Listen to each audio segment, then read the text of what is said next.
The Apostle Paul, writing in 2 Timothy chapter 4, knowing that death was soon to be upon him, he wrote, "For I am now ready to be offered, and the time of my departure is at hand. I have fought a good fight. I have finished my course. I have kept the faith. Henceforth there is laid up for me a crown of righteousness, which the Lord, the righteous judge, shall give to them that day. And not to me only, but unto all of them who also love his appearing." About an hour and a half ago, Dad went home to be with the Lord. He went peacefully with family. Needless to say, our hearts are broken, but at the same time, we know where he is. We know he's in heaven. We know he's with the Lord. We know that his race is run.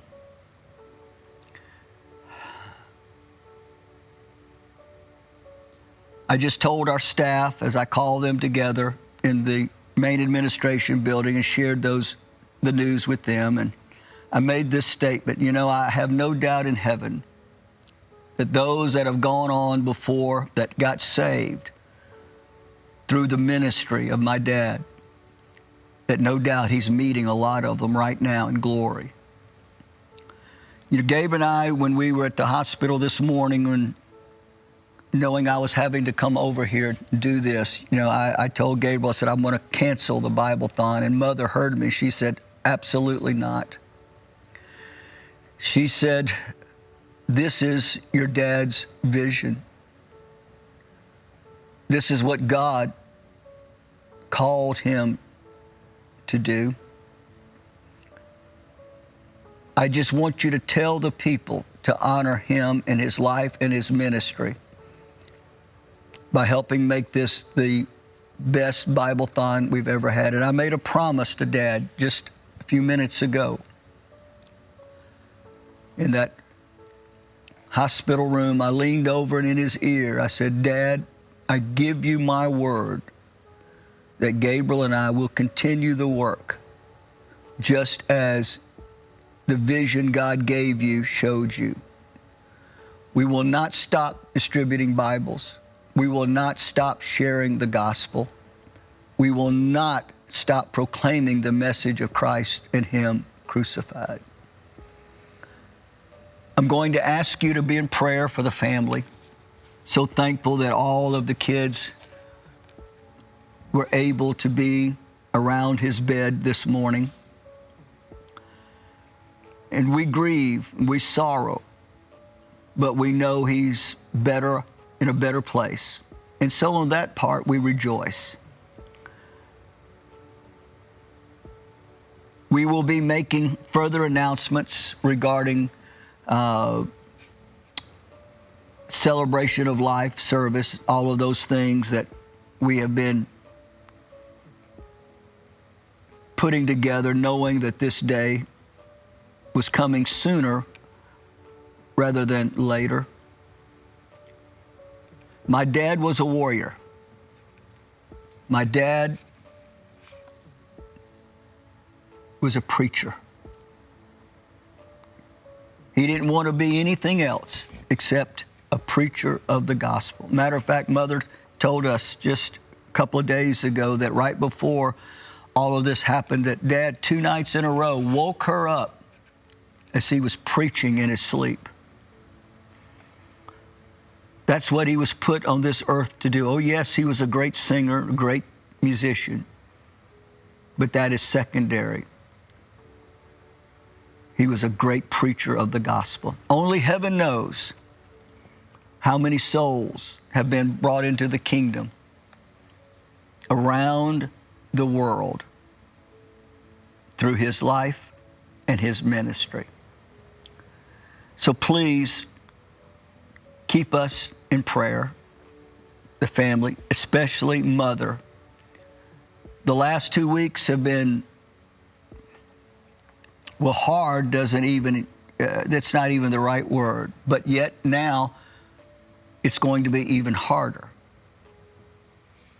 So please pray and ask the Lord to lift her up and to strengthen her.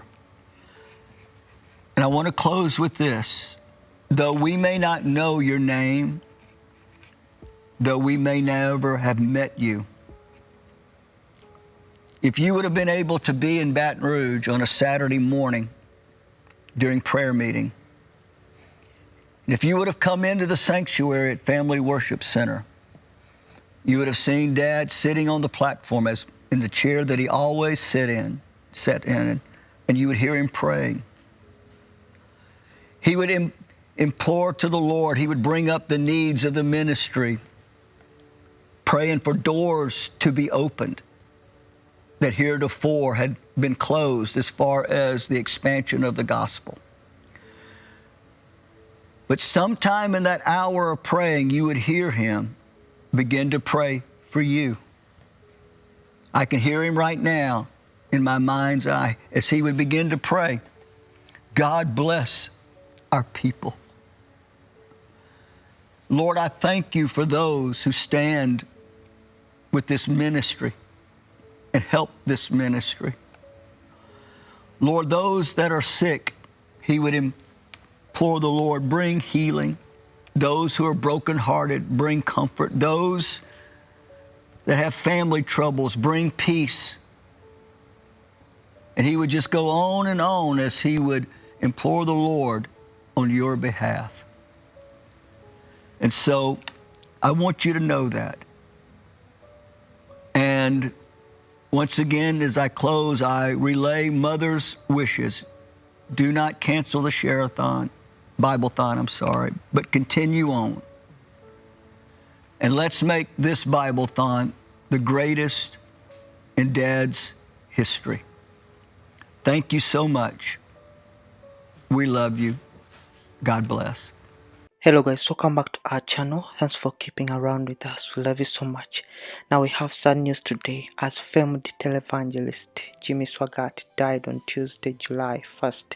His family and publicist announced he was 90. The Pentecostal preacher and pioneer of televangelism had been in critical condition at a Louisiana hospital after going into cardiac arrest on June 15th.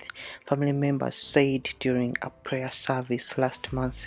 Family of the late musician, author and broadcaster previously said they had not expected him to survive.